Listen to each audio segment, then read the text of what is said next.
Barnea Chassid, bonjour, Boker Tov.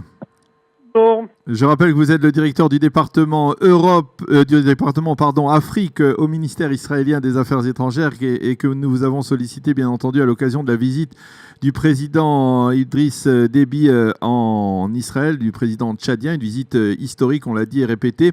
Alors, il est encore en Israël pour cette journée, le président tchadien ? Tout à fait, il va prendre l'avion pour rentrer cet après-midi vers le Tchad. Alors, tout d'abord, la première question, c'est, je suppose que pour organiser cette visite, elle a été révélée, on va dire, à proximité de l'arrivée, lors de l'arrivée du président tchadien. Pourquoi ce secret ? Pourquoi ne pas avoir préparé cette visite plus ouvertement ? Pourquoi ne pas l'avoir annoncé au préalable ? Eh bien, il s'agit d'une relation de très longue date avec un pays qui n'obtient pas de relations officielles avec l'État d'Israël, ce qui apporte normalement une situation assez sensible de déroulement des relations. Plusieurs occasions pendant les 20 dernières années, il y a eu des délégations qui étaient assez discrètes entre les deux pays, des rencontres par-ci par-là, parfois à l'ONU, parfois en Europe, etc. Et parfois des délégations qui sont allées là-bas et des représentants du Tchad qui sont venus en Israël. Pendant toute cette période-là, vu la sensibilité des relations et la discrétion des relations, cette situation a été préservée. Jusqu'à ce moment-là où on a décidé que le temps est venu, avec le partenaire tchadien, de révéler au grand jour le fait que des contacts existent et peut-être que les relations doivent maintenant augmenter à un niveau plus formel entre les deux pays. Est-ce que le président tchadien lui-même a fait l'objet de pression pour justement ne pas officialiser, en tout cas ne pas venir en Israël, parce qu'il n'y a pas encore, on va en reparler, d'officialisation, de rétablissement des relations entre les deux pays, mais est-ce qu'il y avait une crainte qu'il fasse l'objet de pression pour ne pas venir finalement ? Il y a différentes considérations à ce niveau-là pour préserver la discrétion des relations, et c'était le cas ici. Normalement, quand il n'y a pas des relations diplomatiques officielles, souvent ce genre de contacts se maintiennent, en dehors de la connaissance du public et des médias.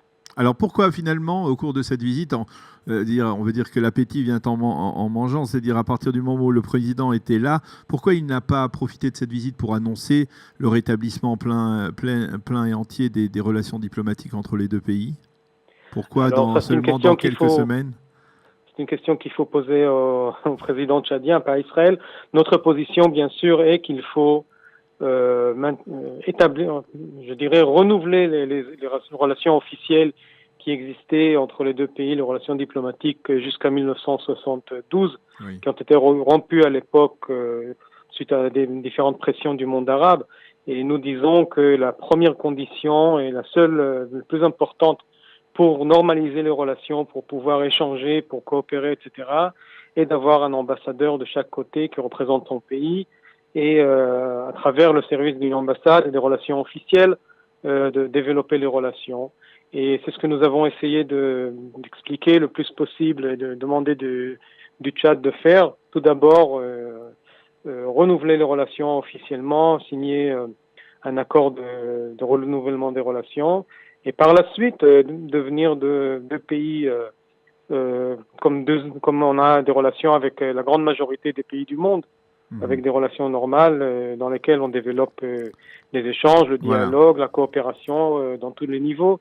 Et le Tchad, jusqu'à ce moment-là, a jugé que le moment n'est pas encore arrivé à le faire, mais ils disent qu'on est très très proche. Et bien sûr, cette visite présidentielle avec de très haut niveau, avec une exposition médiatique mondiale, bien sûr, est un grand pas en avant vers cette direction. Alors, la vraie question que l'on se pose maintenant, c'est que cherchent des pays comme le Tchad, dans un pays à majorité musulmane, en Israël. Comment, sur quelle base se définit, on va dire, le partenariat entre Israël et des pays comme le Tchad? On se souvient que Binyamin Netanyahou était allé en Afrique il y a un peu plus de 2 ans, en 2016, en juillet 2016, à l'occasion du 40e anniversaire de de l'opération Entebbe, il avait rencontré plusieurs chefs d'État africains.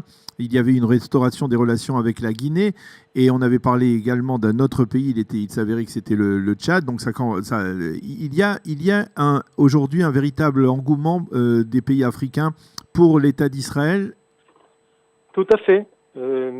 Israël n'a plus besoin de prouver à personne dans le monde ses capacités, la haute qualité de son économie, les solutions que nous avons pour les pays dans le monde entier, notamment bien sûr en Afrique, dans différents domaines qui ont besoin de l'expertise israélienne, hein, en commençant par la gestion de l'eau, l'agriculture dans les zones arides, les services de santé de très haute qualité au niveau mondial qui sont chez nous, l'économie, la Startup Nation, etc. Et la sécurité aussi. J'arrive à la sécurité, bien sûr. La menace terroriste qui était malheureusement connue par Israël pendant de très longues années et maintenant est malheureusement connue un peu partout dans le monde. Et Israël est le premier expert mondial dans la lutte contre le terrorisme et déclare souvent qu'elle soutient tous les pays du monde qui combattent ce phénomène et le terrorisme mondial partout où ils se trouvent. Alors ils viennent vers nous pour apprendre, pour se former, pour s'équiper, pour connaître les méthodes de lutte contre cette maladie, je dirais, de l'humanité. Alors, en échange, qu'est-ce que l'État d'Israël peut attendre de ces pays ?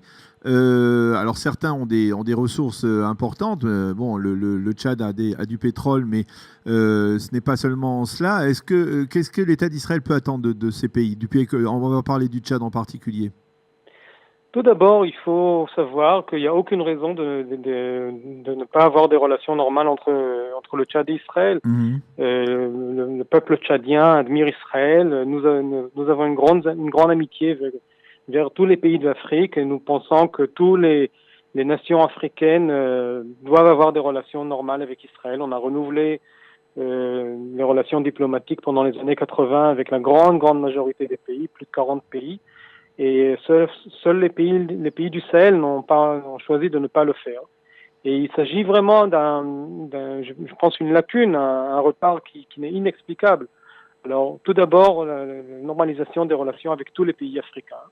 Après, bien sûr, avoir des alliés, convaincre, puis pouvoir avoir un dialogue avec dans les institutions internationales, voilà, comme dans les différents sujets géopolitiques.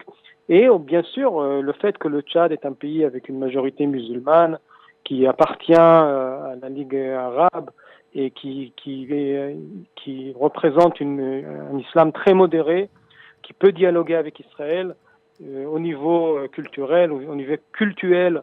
C'est très, très intéressant pour Israël à développer pour prouver que les relations normales entre ces mondes-là sont tout à fait faisables. Et le Tchad est un pays qui est très symbolique à ce niveau-là. Et pour Israël, il pourrait être un premier parmi d'autres pays qui vont le suivre. Mais est-ce que vous pensez notre dialogue et notre tournée vers l'Afrique. Est-ce que vous pensez, Barnéa, que ça peut être suffisant pour, par exemple, modifier la tendance de ces pays africains qui est de voter, on va dire, presque systématiquement dans les instances comme l'ONU en faveur de la cause palestinienne et contre l'État d'Israël? Est-ce que vous avez le sentiment que cette tendance, qu'il peut y avoir un changement dans les prochains mois, les prochaines années à ce niveau-là? En tout cas, on le souhaite. On pense que c'est ce qui doit se passer.